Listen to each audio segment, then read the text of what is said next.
Debre Damo Monastery sits at 2,400 meters above sea level in northern Ethiopia. The only way in is a 15-meter sheer cliff face, climbed by rope. The Ge'ez manuscripts locked inside have not left since at least the 6th century AD. What those pages describe, the actual shape, the actual fire, the actual terror of angels, no Sunday school image has ever shown. Enoch recorded it. The church buried it. And the burial itself tells you exactly how dangerous it is. In 363 AD, the Council of Laodicea removed the Book of Enoch from the biblical canon. Banned. Buried. Called spiritually destabilizing. Church fathers declared it dangerous to read, dangerous to copy, dangerous to keep. For over 14 centuries, it effectively vanished from Western Christianity. Then, one man changed everything. In 1773, Scottish explorer James Bruce returned from Ethiopia carrying 3 complete Ge'ez codices of the Book of Enoch, the oldest surviving copies on Earth. A text pronounced dead for 1,400 years was suddenly, physically, checkable. Here is what that text actually says. Enoch's angels are not winged helpers in white robes. They are fire beings. Consuming, radiant, terrifying fire beings. That is not interpretation. That is the literal language of the manuscript, confirmed across multiple translations. In the next several minutes, you will see the eyewitness descriptions exactly as the text records them, the account of the Watcher's physical descent, and the archangel sent to enforce the aftermath, all of it cross-referenced against the oldest surviving copies. If suppressed biblical history is what you're here for, hit subscribe. Every week this channel uncovers what was removed and why. The oldest surviving complete manuscript of 2nd Enoch is the Codex Sylvester, held in the Russian National Library in St. Petersburg.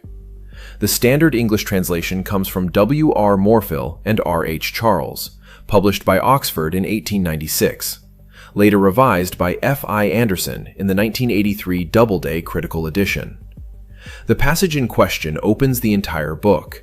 It is the first thing Enoch records. 2 figures appear to him while he is asleep on his bed. He does not call them angels. He calls them huge men. That word matters. The Slavonic preserves a term meaning enormous in physical stature, not spiritually large, not metaphorically vast, but physically towering above a human being. Enoch is describing a body, a size, a measurable presence standing in his room. Then he describes the faces. The Ge'ez tradition and the Slavonic both use language that translators have softened into shining or gleaming.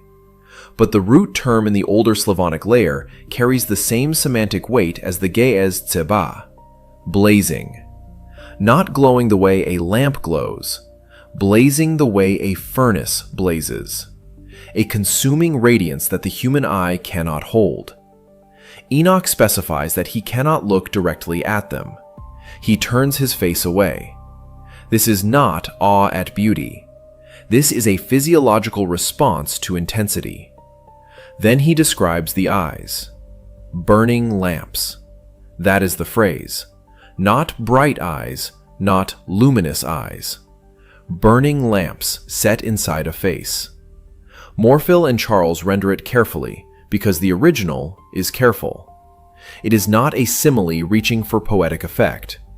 Enoch is giving testimony. He is telling you what the eyes looked like, the way a witness tells a court what a wound looked like. Precise, uncomfortable, specific. Now consider what Enoch did not have access to. He had no artistic tradition depicting angels this way. The winged, robed, gentle-faced messenger figure did not exist yet. That iconography was developed centuries after Enoch wrote, largely through Greek artistic influence on early Christian imagery. When Enoch reached for a description, he had nothing to borrow from. No temple fresco, no illuminated manuscript, no cultural shorthand. He described what he saw using the only language available to him. And what he described was fire. Here is what modern plasma physics has measured. Ball lightning, one of the least understood phenomena in atmospheric science, reaches surface temperatures between 15,000 and 30,000 Kelvin during peak emission. At those temperatures, the light produced is not yellow or orange. It is white. It is blinding. It cannot be looked at directly. Eyewitness accounts of close-range ball lightning, compiled by physicist Mark Stenhoff in his 1999 monograph published by Kluwer Academic, consistently describe the same cluster of details: overwhelming brightness, the sensation of heat without visible flame, and eyes that water involuntarily from the intensity. Stenhoff's subjects were 20th century adults with no theological framework shaping their descriptions. They described burning lamps. Enoch described burning lamps. He had no way to know what plasma emission looks like at 30,000 Kelvin. He had no spectrometer. He had no physics vocabulary. He had a bedroom, 2 enormous figures standing in it, and the instinct to write down exactly what he saw before the terror of it faded. The church stripped the fire out of the angel. It replaced consuming radiance with soft light, burning lamps with gentle eyes, towering physical enormity with a comfortable human scale. The manuscript kept none of those replacements. The manuscript kept the fire. And what came next, what these fire beings told Enoch they were about to show him, is where the record becomes something else entirely. The text that describes what they looked like has a manuscript number. It is 4Q201. It was recovered from Cave 4 at Qumran, cataloged by the Israel Antiquities Authority, and translated in full by R.H. Charles in 1906. Charles spent 11 years on this translation. His work remains the standard academic reference for English-speaking scholars. The passage opens with a Ge'ez term that most translations soften. The word is egregori, not angels, not messengers. The Ge'ez means the wakeful ones, beings who do not sleep. The distinction is not poetic. The text presents it as a biological fact, a defining characteristic of a category of being that operates outside the human need for rest or unconsciousness. 200 of them descended. The text names the location with geographic precision: Mount Hermon. That mountain sits at 9,232 feet above sea level, on the border of modern Lebanon and Syria. The summit is snow-capped for most of the year. The text records that they chose this specific peak deliberately, and that their leader, Semyaza, bound the others to the plan with an oath before the descent began. Now here is the detail that most retellings remove. The women fled. The text states this plainly. The initial appearance of the Watchers produced terror, not attraction. Human women saw them and ran. The record does not describe a gentle meeting of minds. It describes creatures whose physical presence was so alien, so outside the range of anything a human being had encountered, that the instinctive response was flight. He had no way to know what that response would look like in biological terms. Yet what the text describes, an involuntary fear response to an unfamiliar stimulus of overwhelming scale, matches precisely what modern trauma researchers call an acute threat reaction. The amygdala fires before conscious thought engages. You do not decide to run. You are already running. Enoch wrote this response into the record 3 millennia before we had a name for the mechanism. The Watchers eventually made contact, and what followed is where the record becomes a catalog of forbidden transfers. Metallurgy, the forging of swords, knives, shields, breastplates. Sorcery, astrology, the cutting of roots, the science of the clouds. All of it documented. All of it attributed not to human invention, but to direct instruction from beings who descended from a location the text never identifies as Earth. The impossible knowledge beat sits in the metallurgy detail. The earliest archaeological evidence for systematic iron smelting in the Levant dates to approximately 1200 BCE. The Book of Enoch attributes the origin of metalworking knowledge to a specific watcher named Azazel, who is named as the source of this technology in the same passage. The text predates the archaeological record of that technology's appearance in the region. Not by decades, by centuries. Manuscript 4Q201 does not frame any of this as mythology. It frames it as testimony, a record of what happened, where it happened, who was responsible, and what was transferred. The precision of the location, a named peak, a specific elevation, a documented oath, is not the grammar of legend, it is the grammar of a report. 200 beings, a named mountain, a terror response, a technology transfer, all in one passage, all in one fragment that sat in a Qumran cave for 2,000 years before anyone read it again. And this is where it gets disturbing. The fragment that describes what happened next carries the number 4Q204. It is held by the Israel Antiquities Authority in Jerusalem. The relevant passage was translated as part of the same R.H. Charles corpus, cross-referenced against the Ge'ez Codex tradition, and the language it uses for what Raphael was instructed to do is not symbolic. The Ge'ez word is asara. It means to bind with chains, not to restrain in a spiritual sense, not to limit in influence or authority. The word describes a physical act, the application of physical bonds to a physical body. The text uses the same term used elsewhere in the corpus for tying livestock and securing cargo. Asara is not a metaphor, it is a procedure. Raphael is described in this passage as moving at a speed no human eye could track. The text does not linger on this detail. It states it the way you would state that water is wet, as a baseline property of the being in question, not as a miracle requiring explanation. Rapid, directional, purposeful. The description carries no wonder, it carries function. The target was Azazel, the watcher identified in the previous passage as the source of the metallurgy transfer. The text records that Raphael bound him hand and foot. Then it records where he was cast, Dudael. The text gives this name and a physical description, a place of jagged rocks, of rough and broken terrain in a desert region. Azazel is described as being covered over, rocks piled on top of him, darkness placed over him, a location where he will remain until the day of judgment. Now here is the Century Bridge. Researchers mapping the geographic references in the Dead Sea Scroll corpus have identified Dudael with a specific desert basin in the Negev. The Negev, southern Israel, a region of fractured limestone, broken basalt, and terrain that matches the text's physical description with a precision that is difficult to explain as coincidence.